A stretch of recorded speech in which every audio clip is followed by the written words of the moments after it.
50 minutos de las 11 de la mañana, estamos a unos minutos nomás de terminar nuestro programa, nos vamos a extender un poquito, señor Hugo Castro, si usted me deja, si es tan amable, vamos a extendernos un poquito porque tenemos una nota espectacular. Vamos a hablar de un... No puedo nombrarlo prócer, el padre de la patria me gusta a mí, el padre de la patria. Hay personas que uno piensa y dice, han muerto, han vivido justo y han muerto cuando tenían que morir. Porque imagínense San Martín viviendo hoy en día, diciendo, bueno, voy a cruzar los Andes para liberar Chile, Perú, y le piden la cédula, el libre deuda, le dicen hasta acá nomás porque esto es Chile, esto es Argentina. Un hombre que ha elegido vivir de forma en la cual todos estemos hermanados y sin límites, ¿no? Y decir y hablar sobre, justamente estábamos diciendo, hablar sobre patria, sobre lo nuestro, es hablar también hermanado con los otros, ¿no? Es decir, momentos en los cuales han pensado cómo íbamos a vivir y cómo estamos viviendo, ¿no? Entonces, justamente para hablar de San Martín, lo tenemos a un gran amigo de la casa, al licenciado Ezequiel Sosa. Bienvenido, señor, ¿cómo le va? Él es profe de historia también, y lo tenemos aquí. Vamos a hablar un poquito de San Martín. ¿Cómo le va? Bienvenido. Bien, bueno, buenos días. ¿Cómo están? Como siempre, un placer.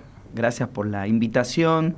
Y sobre todo, bueno, lo que significa hablar sobre San Martín, alguien tan emblemático, tan simbólico, y que tiene una carga emotiva que particularmente genera, ánimos de discusión sobre otras áreas que no necesariamente son las cuestiones militares, el tema de la disciplina militar, sino, a mí me gusta esto de la cuestión humana, sí, el detrás de escena de los que aparecen en los libros de historia. Así que bueno, muchísimas gracias. Contento como siempre de estar acá. Pensándolo, bueno, haciendo una comparación muy burda, ¿no? Hay dos personas que no se pueden discutir en Argentina. Creo que uno es Lionel Messi y otro es San Martín, ¿no? Que nos llegan tanto al ser argentino, al gen argentino. Había un programa que se llamaba El Gen Argentino que justamente lo gana San Martín, que es nuestro emblema nacional. ¿Por qué San Martín? Bien, a mí me parece... Primero que San Martín corresponde a una construcción histórica en el tema de la construcción de la patria, que parece medio confuso lo que quiero decir, pero a ver, la patria, si bien tiene una concepción, una etimología que es el lugar de origen de uno, los que fueron construyendo el discurso, la narrativa sobre San Martín necesitaban un emblema. Y en este emblema, que es la historia mitrista, que no hay que olvidar que Bartolomé Mitre, como Julio Argentino Roca, son los grandes, yo diría, aunque parezca incorrecto, polémico y controversial, que son los padres de la Argentina moderna, ¿no? Entonces ellos necesitaban, sobre todo Mitre, que es polifacético, porque no tan solo era periodista, militar, político, sino también era lo que se suele considerar un historiador. Entonces él necesitaba la imagen simbólica de alguien que pueda recopilar lo que se necesita como proyecto de país. Y San Martín tiene esa característica, ¿no? O sea, en él pueden confluir, en su persona pueden confluir valores y principios que exaltan lo que quiere el ser argentino. Por eso Fer traía acá a colación el del gen argentino, que fue maravilloso. Me acuerdo del gen argentino que estaba Fangio, Maradona, estaba Favaloro. Llega a la final con Favaloro, creo. Claro, llega con Favaloro sí, a la final, el Che Guevara. O sea, me acuerdo que había portentosas personalidades de la Argentina y San Martín tenía estas particularidades, ¿no? O sea, el construir un valor con lo que se desea y anhela en Argentina. Yo digo, perdón, que quizás después surja en el correr, pero las máximas sanmartinianas que le deja a su hija Mercedes, yo creo que ahí está consensuado su proyecto de vida y lo que debe hilvanar para el ser argentino. Entonces, la padre de la patria en San Martín me parece más que tiene que ver con una construcción romántica, ¿no? Licenciado, ¿y él habrá sido consciente de todo esto que estaba haciendo en esta estrategia que él usó, no solamente militar, sino política? ¿Él habrá sido consciente en el momento que fue haciendo, que fueron dándose todos los acontecimientos, o pensás que lo llevó el contexto histórico? Sí, yo pienso que, a ver, esto, voy a decir muy de Sartre, ¿no? Esto está bien. somos lo que somos por lo que hacen de nosotros. ¿Sí? Exacto, sí. Entonces, en San Martín hay un contexto que condiciona. No hay que olvidarse que él se va muy joven a Europa, él básicamente a cuna, se va formando toda su personalidad, su instrucción militar en España. Y después, para muchos, esto le cuento como lo anecdótico que suele surgir en el aula, la pregunta inmediata de alguien, de un estudiante que me acuerdo una vez me pregunta, me dice, profe, pero si él vivió gran parte de su vida sirviendo al ejército realista, ¿por qué él después hace una metamorfosis de luchar contra el quien le dio la instrucción? Bueno, ahí yo me parece que hay estos principios que circulaban en la época, ¿no? Porque no hay que olvidar que él, como Bolívar, como Francisco Miranda, como O'Higgins, los hermanos Carrera, digo que me traen a la memoria, son personajes emblemáticos, personalidades, pero no me gusta esto de personajes, ¿no? Porque estamos caricaturizando, no, son personas. Ellos logran acuñar esto de los principios y valores de lo que circulaban en la época, la idea de la libertad, ¿no? Porque hay en ellos una carga semántica liberal, ¿no? Son liberales.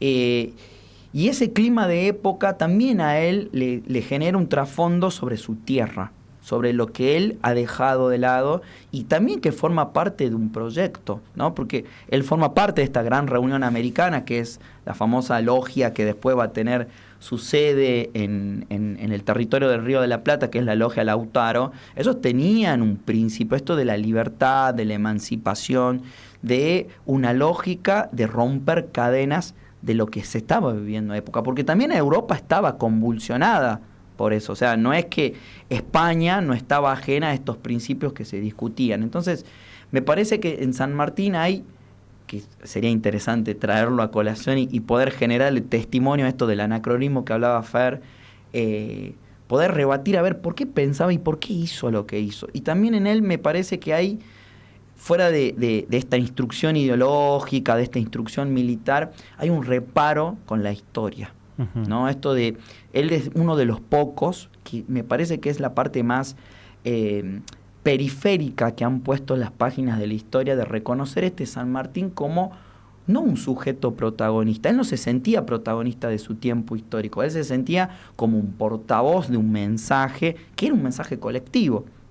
Digo, a ver, él a Belgrano nunca lo desestima, no hay una rivalidad, no lo pudieron poner, a ver, lo que sería en el ring de las disputas, quién ha sido simbólicamente importante. Todo lo contrario, él reconoce en Belgrano una persona con formación de abogado, liberal, pero que sabe que su amor a la patria era más convulsionado que lo que pueda llegar a generar, ¿no? Y lo mismo con Bolívar. O sea, digo, hay una anécdota, perdón que me estoy yendo de tema, pero es algo que me encanta, suena. Me encanta. Hay un debate muy interesante que se genera cuando lo visita Sarmiento, ¿sí? Cuando ya estaba en Europa, ya digo, en su retiro, si lo queremos decir entre comillas, y trata de mostrar Sarmiento que la imagen de Bolívar era la del caudillo, el que generaba las tensiones para la unidad.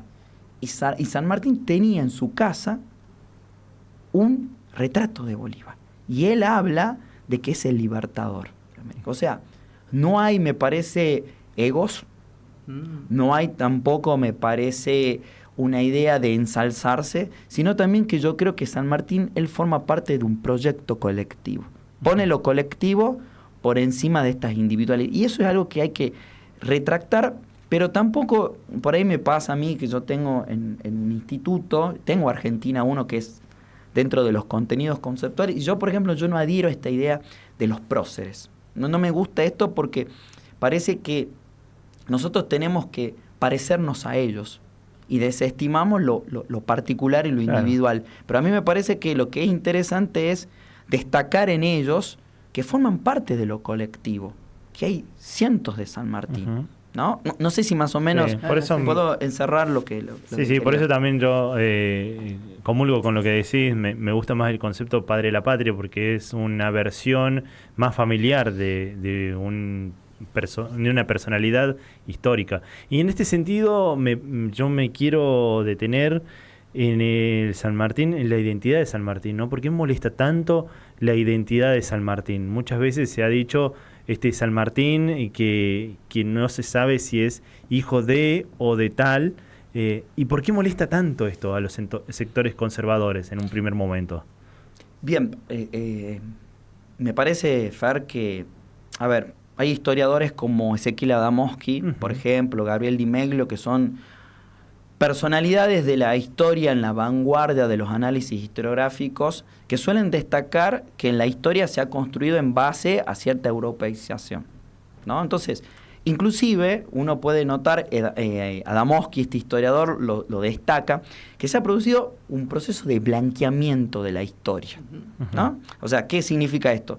La patria se construyó en base de raíces europeas, ¿no? Cuando en realidad hay una mixtura interesante, y San Martín inclusive uno lo puede notar, por ahí a mí me pasa, yo trabajo en una escuela donde hay un inmenso, pero inmenso retrato de él. Digo, cubre toda la pared, y es la imagen que se fue reconstruyendo que hipotéticamente se parece al Sarmiento más fidedigno, que es un Sarmiento morocho, ¿no? Que se destaca, que inclusive a mí me pareció muy interesante también en una de las películas que se grabó sobre San Martín.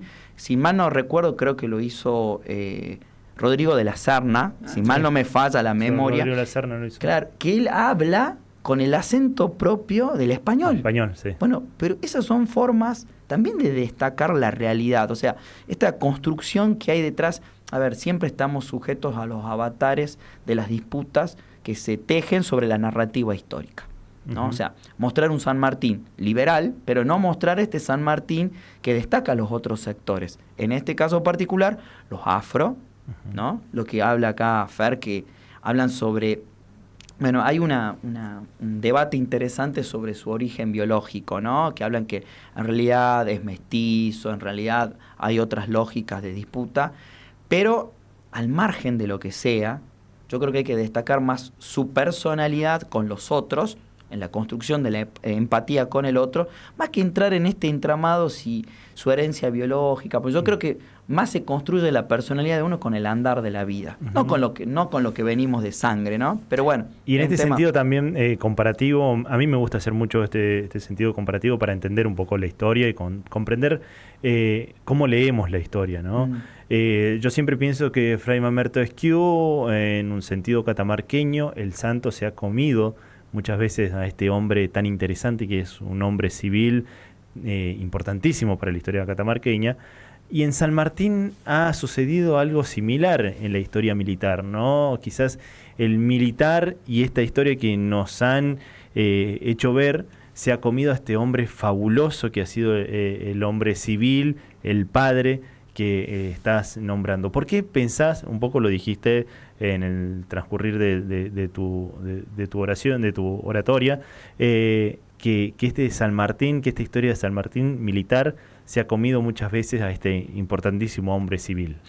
Yo creo que tiene que ver, aunque suene reiterativo, por las intenciones sobre el cual gira el discurso, la narrativa sanmartiniana, ¿no? A ver, destacar el hombre militar como una epopeya, ¿no? Pero en realidad el sacrificio para mí de su personalidad está sujeto más a su ética, que eso es lo que no se quiere hablar. No sé si decir no se quiere hablar, lo que se quiere situar en la periferia, ¿no? No se quiere destacar. No se quiere destacar. A ver, hablar... ¿Tiene que ver el conflicto con Rivadavia también algo de esto? Exactamente. Tiene que ver también con los valores y los principios. No hay que olvidarnos algo. San Martín se va del Río de la Plata, ¿sí? San Martín se va del Río de la Plata diciendo el temperamento de este país me lleva directamente a la tumba. O sea, él no se va dichoso, con gracia, se va molesto, porque sentía que las divisiones internas generaba apatía sobre el proyecto real que quería. Y eso, por ejemplo, en los libros suele mostrarse a los márgenes. Las máximas que le deja Mercedes, que yo creo que es, para mí, es lo esencial. Hablar del respeto a la criatura más pequeña de la naturaleza. Hablar si hay una mosca circulando en el lugar, abrirle la puerta y decir, el mundo es muy grande para yo destruirte. La naturaleza, aborrecer a la envidia, ¿sí? A la mentira, ensalzar a la verdad, hablar del respeto a las personas de la tercera edad, a los sectores populares. Eso es una imagen que por ahí yo creo que a las narrativas institucionales civiles no es conveniente traerlo, ¿no? Estos son los usos del pasado, no siempre el pasado se lo usa, ¿sí? Y quiero también detenerme, antes de darle paso a Diana, que tiene muchísimas preguntas también. Me parece importantísimo la figura de Remedios de Escalada, justamente para que San Martín pueda ingresar a este mundo político, pero también ella como figura ejemplar, si se puede decirlo, hacia las otras damas del entorno. ¿Cómo podés notar esta figura de Remedios de Escalada, que también muchas veces es vista como la compañera de y nunca como ella misma? Sí, a ver, yo creo que también tiene que ver con la concepción sobre repito, parezco muy pesado, muy denso reiterar esto, pero insisto con esto de las narrativas, con las intencionalidades sobre el discurso de lo que se dice de...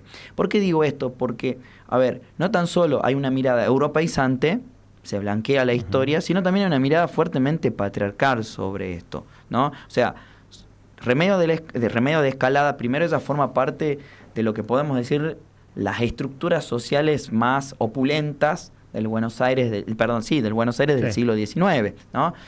Su estrechez que tiene, y también a veces, y eso cuesta permear en los discursos, encontrar ese invisibilizar, ¿qué pasó con ella en el transcurso que él hacía? Siempre no es que está el hombre adelante y la mujer detrás, sino, por eso es bueno destacar a los que están al lado, ¿no? Y ella fue una compañera muy sólida, ¿sí? Además también no hay que obviar que San Martín prácticamente en su hogar no estuvo, ¿no? Porque el recorrer, no poder haber compartido el momento en el hecho de su muerte, ¿sí? También genera esta suspicacia de decir, ¿a dónde estaba? ¿No? Atacar, pero yo creo que forma parte de esta narrativa, ¿no? Porque también no tan solo destaquemos la imagen de ella, sino también de las mujeres que estaban, porque San Martín también estrechaba relación con las mujeres que fueron protagonistas.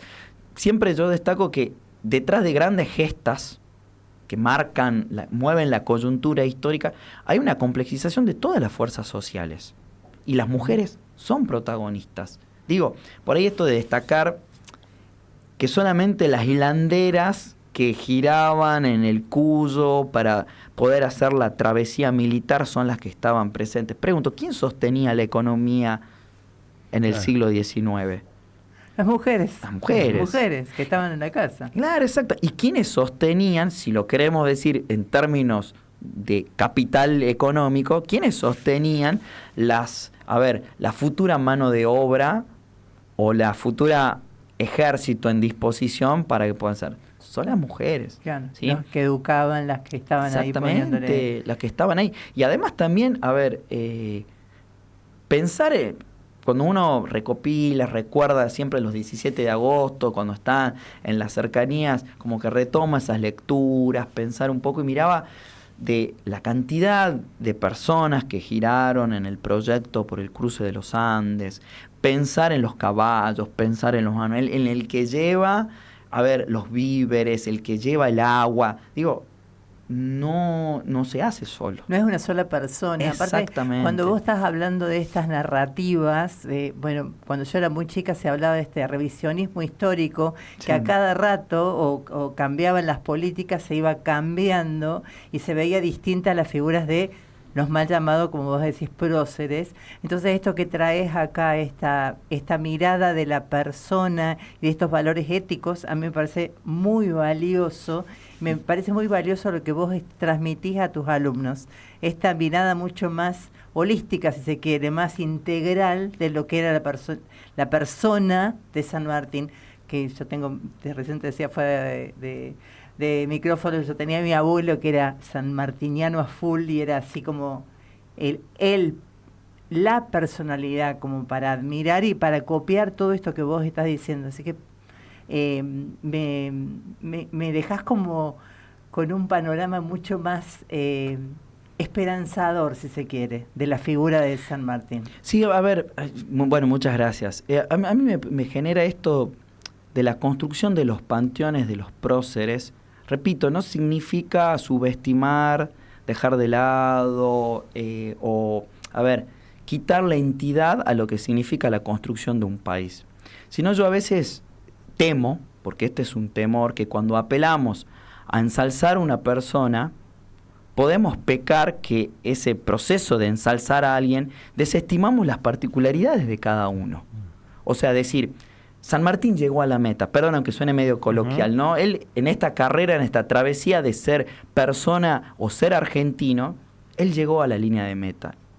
Pero pregunto, ¿llegó solo a la línea de meta? O en todo caso, los que no llegan a la línea de meta, que no pueden cumplir los requerimientos de hacer una gran epopeya sanmartiniana, ¿pierden valor? Digo, me parece a mí que el valor que transmite o la concepción ética, inclusive yo la puedo situar por encima de la gesta militar. Porque si no, solamente enfrascamos que fue el militar y no la persona, que por supuesto tuvo muchísimos errores. ¿Sí? Muchísimos errores. Podemos discutir de la relación que puede haber tenido con Remedios de Escalada, podemos discutir quizás hasta entrar en escena sobre su relación con su hija, ¿sí? A qué él priorizó, o sea, que son cosas que está bien hablar, porque son personas, son seres humanos, que tienen principios, tienen valores y también tienen errores. Entonces, yo quiero que por ahí a mí no digo la palabra me genera temor, pero sí me genera cierto recelo cuando alguien siente que solamente se puede apelar a un libro de historia para poder construir patria. Y yo creo que podemos tomarlo como emblema San Martín, pero tampoco idealizar y enamorarme de esa imagen, porque si no también me desestimo yo. Porque también, perdón, repito, por ahí me voy, pero también es una analogía a la gesta, el que hace, el que se levanta temprano a la mañana, se toma el tren, el colectivo y tiene que volver a su casa. Correcto. O sea, y eso lamentablemente son los usos que a veces en la historia hacemos para mostrar quiénes llegaron a la línea de meta y quiénes no. Para terminar, no te quiero quitar mucho más tiempo, No. pero me interesa mucho este sentido político de San Martín. Un hombre que aún, no, esto también para reflexionar, ¿no? No estando mucho tiempo en lo que es hoy Argentina, ¿no? Sí. Conoció a fondo la identidad del ser, no solamente porteño, que es muy diferente al del interior, pero conocer a los sectores populares, esto que nombraste, a fondo, es muy importante para un político o para alguien que quiera hacer política, ¿no? Porque una personalidad como San Martín, que es liberal, un hombre instruido, ¿no? Que entienda la cosmovisión del hombre del interior católico y que la pueda respetar, creo que es fundamental, no solamente católico, ¿no? Porque esta identidad del ser, de poder acompañar y de estar presente, creo que es importantísimo, ¿no? Para rescatar el San Martín político, ¿no? Y su gran inferencia que tuvo el 9 de julio, ¿no? De 1816, ¿no? Este ser político y pícaro también, ¿no? No, por supuesto. A ver, hay una cuestión particular que a mí no es entrar en el análisis del discurso, pero a veces creo que las palabras tienen una carga semántica que le dan sentido a la realidad, ¿no? Digo, cuando él dice, nuestros paisanos los indios, nuestros. Ya está. No dice los o ellos. O sea, creo que el nuestros muestra un proyecto colectivo, ¿no? O sea, hay en esa palabra nuestros que inclusive tiene que ver un poco complementario con Bolívar. Cuando en el famoso Congreso de Panamá él habla de la emancipación como proyecto colectivo, muestra esto, ¿no? Esto de que incluir el pasado en común, no es que hay una ruptura con el espacio colonial español, sino que habla que también forma parte de lo mismo. Es todo parte de un mismo proyecto, o sea, los aborígenes, los afros, las mujeres, los españoles, los criollos, los pardos, todo lo que uno pueda decir al respecto, yo pienso que hay detrás de eso un proyecto colectivo. ¿Y qué muestra para mí también el proyecto colectivo? Cuando él está en la gobernación de Mendoza, que él fue administrador del poder público, ¿no?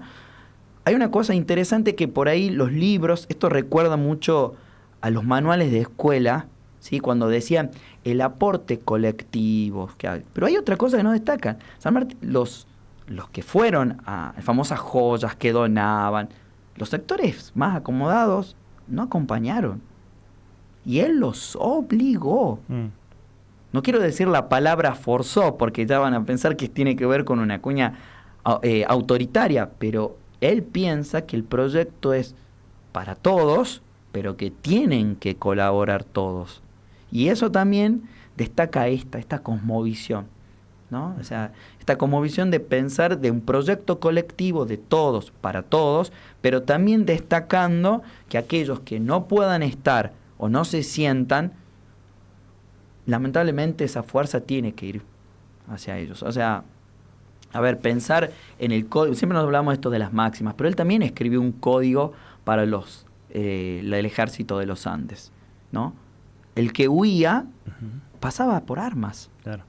¿No? Digo esto, los que se levantan cuando pueda llegar, también van a ser pasados por armas. O sea, a ver, estas cosas que parecen incómodas charlar, que creo que no tienen que ser incómodas. Yo creo que se debe poner en discusión. Y a mí en la escuela todavía me sigue generando, como recién decía, los temores, pero también me genera tensión sobre lo que se puede llegar a transmitir de él. Porque solamente es, bueno, cruzó los Andes y va a pasar ahora en los actos escolares.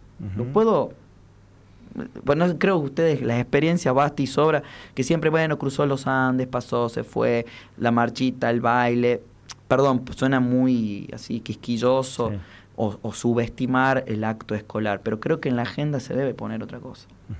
Muchísimas gracias, licenciado Ezequiel Sosa, con nosotros, reflexionando un poco sobre San Martín. Muchas gracias. Muy amable.